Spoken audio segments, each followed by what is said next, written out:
Hello, welcome to Geeks Assembled, and today we are discussing a 1956 film, which now is sort of classed as a classic. It is Invasion of the Body Snatchers, the original version. So I'm going to go around everybody, just going to ask them their opening thoughts of this movie. So we'll move to we'll go to Beef Dad, see what he thought of this one first. So over to you, Beef Dad. Well, I remember seeing it when I was a kid. With I think my father took me to see it, even though I wasn't supposed to go and see it because I wasn't old enough. But he lied about my age. And yeah,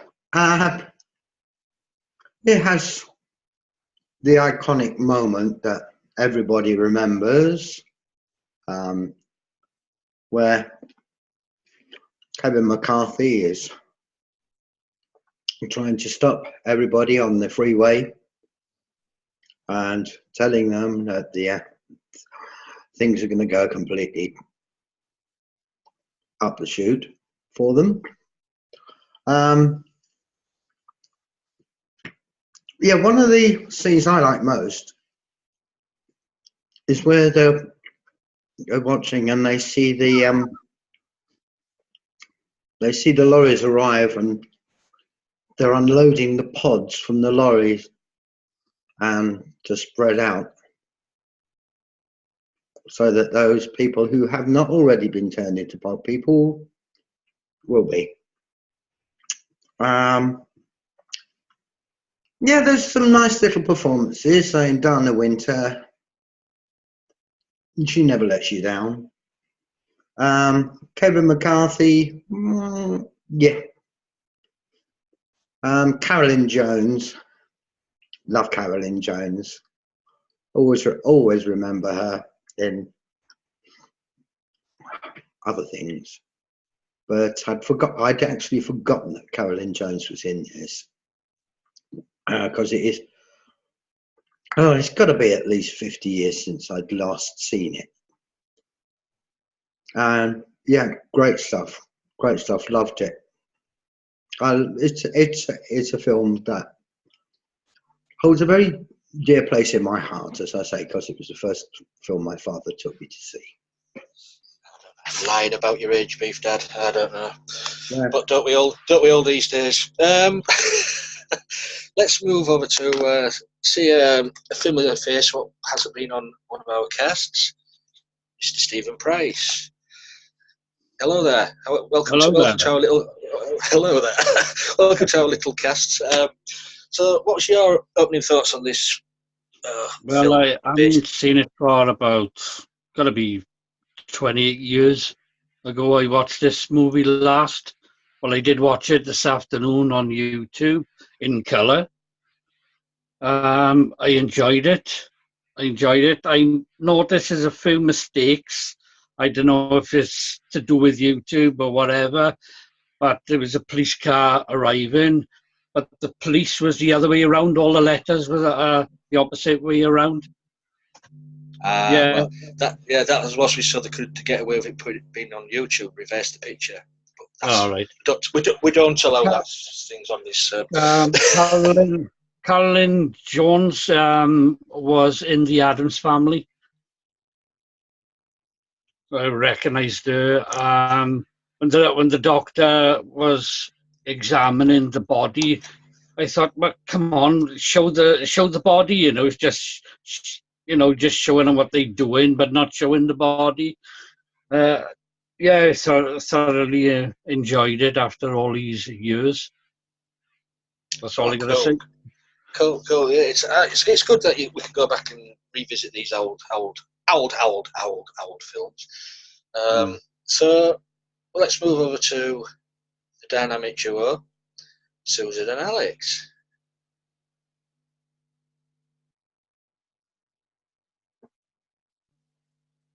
Yes, you're muted, both of you. Come on, Susan. Technology. I already tried to unmute myself. I'm so sorry. Jeez. leader. This is a good movie. It's a classic. It's got a lot of cool stuff in it. It's got some horror. It's got some body. You don't think that these pod people are going to be gross, but when they're changing, there's like it's transformation, and it's just fun. And then the pods, the fact that they're carried in trucks and everywhere they go, and the whole idea that you don't go to sleep. I mean, it probably informed, if not completely, led right to the whole uh, Nightmare on Elm Street, because of the don't go to sleep thing. Anyway, that whole thing was crazy. And anyway, I just love it, and I love the acting in it. I love the science fiction element of it. I love it. It's got a lot of history for me. I watched it the first time in film school, and we tore it apart. I mean, just literally, scene by scene. It was amazing. It's a really, really rich movie. It's got so much going on, and but it's sort of slow to me now. After film school, it was like, but now it's like, okay, I understand. Get on with it. Transform, people. Okay, anyway, so that's what I've got here, Alex. You tell them what you want about that.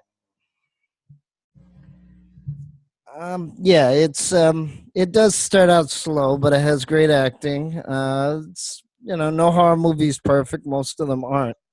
But it has really good acting. It has some great quotes. It has some okay quotes. It has middle of the road quotes. Um, it's got a lot of things, and as I said, it's one of the originals and often imitated but never duplicated. And of course, you don't have you can have a horror movie from Frankenstein to Nightmare on Elm Street to Invasion of the Body Snatchers. You can do all different kinds of styles. You don't have to have it be gory. You don't have to show everything. You can hide things from the audience.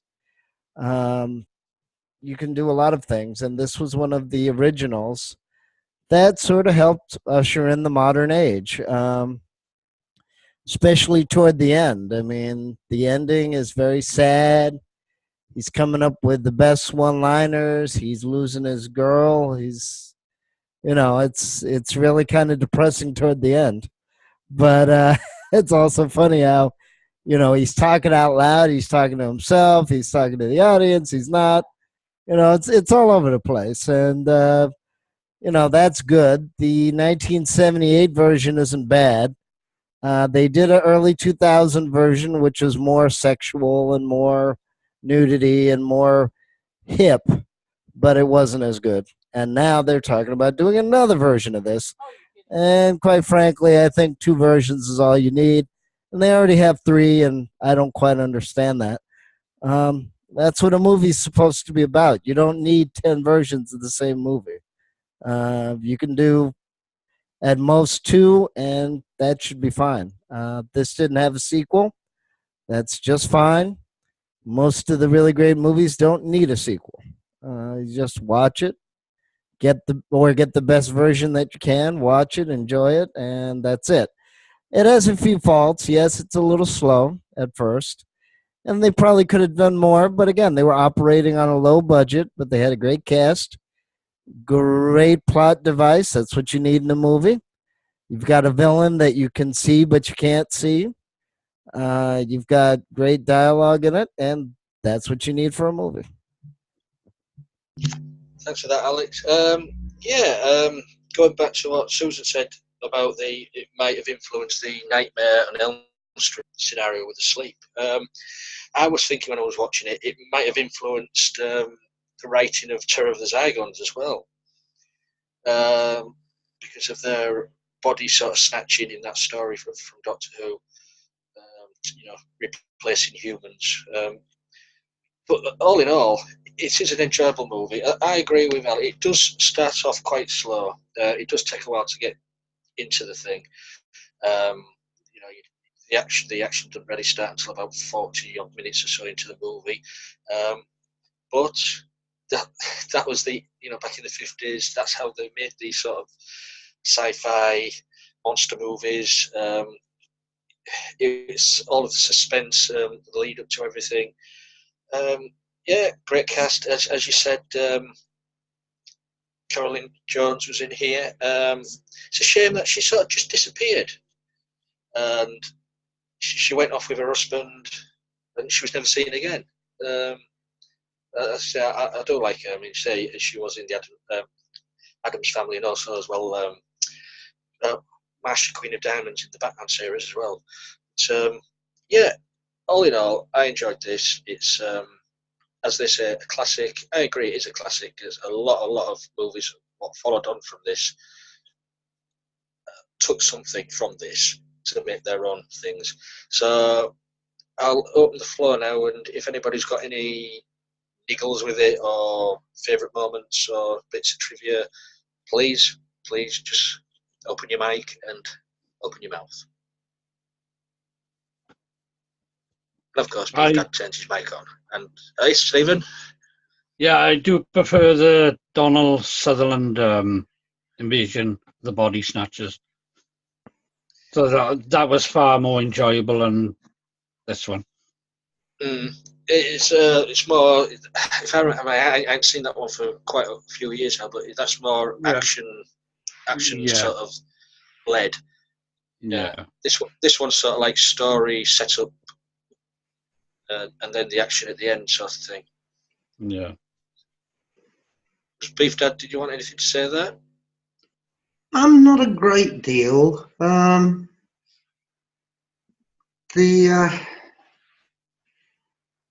The sort of reveal moment with the police chief was pretty good. I liked that bit. I really did like that bit. And of course, the farm, when they're hiding in the hills and they look down and they see the farm with the greenhouses and all the pods being harvested out of the greenhouses and loaded onto the lorries. Pretty magic. I love the pods. The pods look superb. But and when the things start forming inside them, the way they pop open and are filled with bubbles, and that always looks pretty good to me. But yeah, it's a, as you say, it's a slow start, but when it really gets going, it really gets going. Yes, yeah, I enjoyed it.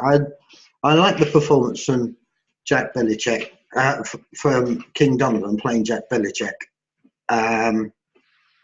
He's especially at the beginning when they're examining the pod person that is turning into him. That is just so creepy. And it's obviously on the table and him standing there. But I think that's probably why they don't get too close to him, Steve, because they weren't so good at split screen stuff then. Yeah, it was early days in filmmaking, I suppose. But as with Stephen, I watched it as a colour version. It does add a little bit to it as well. The green pods, and as you say, with all the bubbles, with all the colour on that, it's brilliant. That, but black and white version is still as good.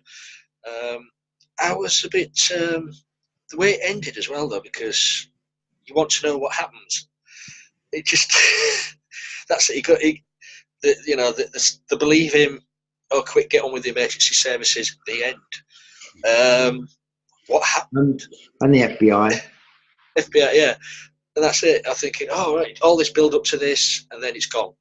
So did this succeed, or was they taken over? Who knows? Anything from Alex and Susan on any tidbits or anything? Favourite bits? The thing that I noticed was that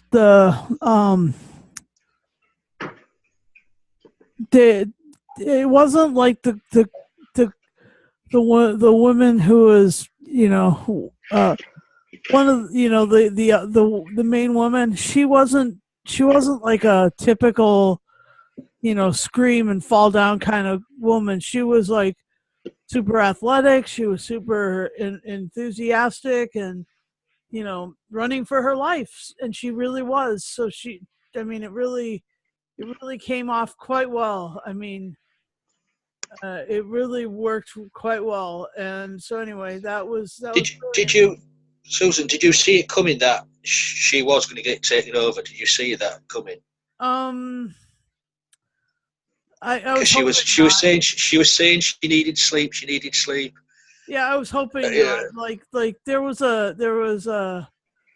been a couple of like instances where in a show or something they have that sort of, you know, you can't go to sleep kind of thing, and sometimes you know, you're rooting for the person to go to sleep, and sometimes you're rooting for the person to stay awake.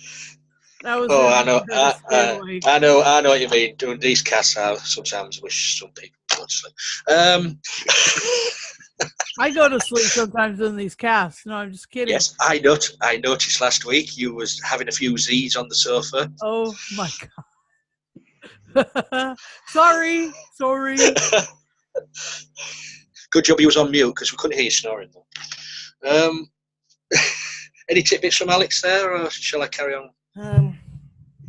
Yeah, I mean, like I said, it's, you know, that's another thing that it's sort of an unfair stereotype about horror and suspense. Not every woman in a horror suspense movie is weak. Not every single actor is screaming and yelling. I mean, I know that's a trope, but not every single. It's also funny, and I think we've talked about this over 10 times about how, you know, people remember scenes and then you watch it and it didn't exactly happen that way. Or like we mentioned in Casablanca, they don't say, quote unquote, play it again, Sam. They said, you can play it for her, you can play it for me. You know, that's the actual line in the movie. Yeah. So it's so funny how they get you know, they get things confused. But again, yeah, it depends on what movie you're watching. It depends on what decade it was. I mean, this is good if you have any, just like Day of the Trifid, if you have any fear of plants, if you have any fear of body horror, if you have any fear of, you know, falling asleep and the lack of control, you don't have control. You know, these are the type of reasons why horror and suspense works well, because there's things that you cannot control, and it's scary the more natural it is, because everybody can relate. Most people have had plants, most people have had to go to sleep, so you know, you can relate. If now in the movie, or you're afraid of something, you know, there's only so much coffee you can drink, there's only so many pills you can take, you're still going to fall asleep because your brain needs sleep.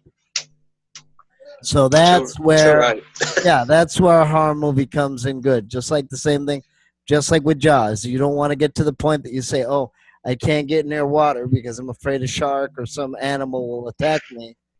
You know, most people, you need water, and human beings are made of water. So, you know, that's the wonderful thing about a horror movie is, you know, can you survive?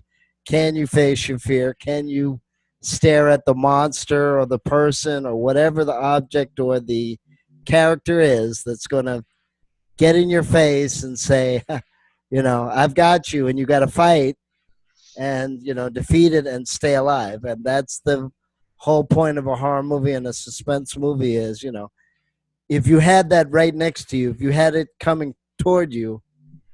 Can you, just like with that film, even though they took it too far, Final Destination, is death coming after you? Are you going to have an accident, unfortunately, and die? And where do you have accidents usually? In the bathtub, in the kitchen. So there is a relatable, there's a relatable construct that you can form. And then, it's really fun if you can go, just like I saw Final Destination in the movie theater. And when they had those death scenes coming up, it was so funny to hear the audience, one was in the kitchen, one was in the bathtub, and the audience totally, related to that.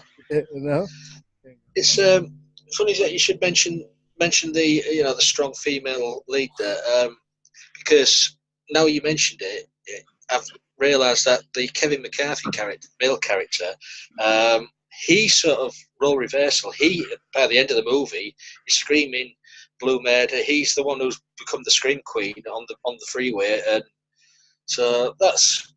They didn't do that often in them, in those movies of that era. So that was something new there. He lost his composure. He lost making the male. Yeah, making the male do that instead of the female, which was quite good there. So if nobody else has got anything else to say, yes, I got two things to say. Go on then, Mr. Price. How did she manage in high heels to run up that mountain? Oh God, yeah. And another point I want to bring up, with the head under those planks, about all those people, why didn't one of those planks snap? Yes, yeah. The one even covered in any muck when they was running across them boards. Yeah. Yes, it's the old question in it about high heels and quarries and hills.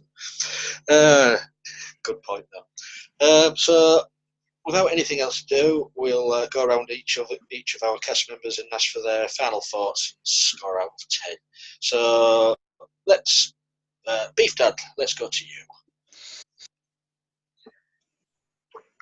Yeah, I'll go along with the foolishness stuff, with the high heels and hiding under the boards. And to be perfectly honest, the gaps were so big in those boards. Anybody running through would have seen them anyway. All falling through, as you say. Falling through, yeah. Yeah, but those moments, you get them in every film.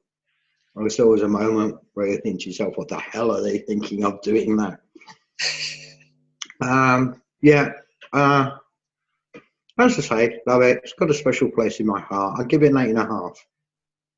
Brilliant. So that's 8.5 from Beef Dad. Stephen, what's your final say and score then? The one I seen, I'd give it a 7. 7.